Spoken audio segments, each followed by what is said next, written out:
Microchips wanted and prototypes also are wanted. So we should not forget it.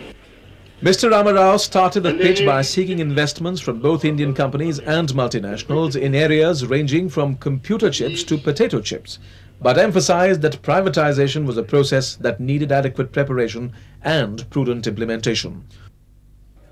On the other hand, while Mr. Joshi and Mr. Yadav were more guarded about throwing open the doors to multinationals, they assured industrialists of all infrastructural support and easy clearance to projects. The response from the other side was equally positive. Experts and businessmen saw encouraging indications that India's efforts to globalize its economy could begin at the state level.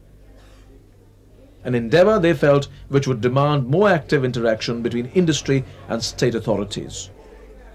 CII has been interacting with chief ministers at its annual conference for the last several years.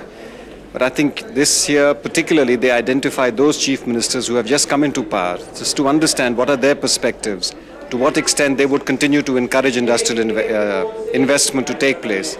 And I certainly hope that this will augur well for the kind of relationship that we are trying to create between the state governments, where the economic programs really have to be implemented, and with industry. You cannot have economic reform and growth engineered only at the level of the central government.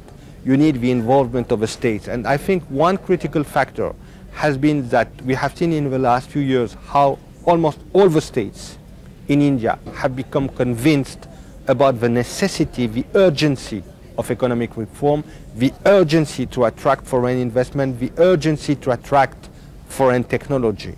So in this respect, whatever the political hazards, the need for political propaganda at times of election and these kind of situations, I think the trend is there. I think the Indian states are joining this process. But at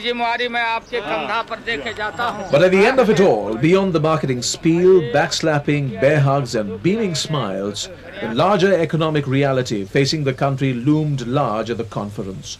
India's takeoff in the coming years might be a foregone conclusion, but without continuing with speedy reforms at the central levels and percolation of this mindset to the states, this ambitious climb to stratospheric heights would remain an unfulfilled dream.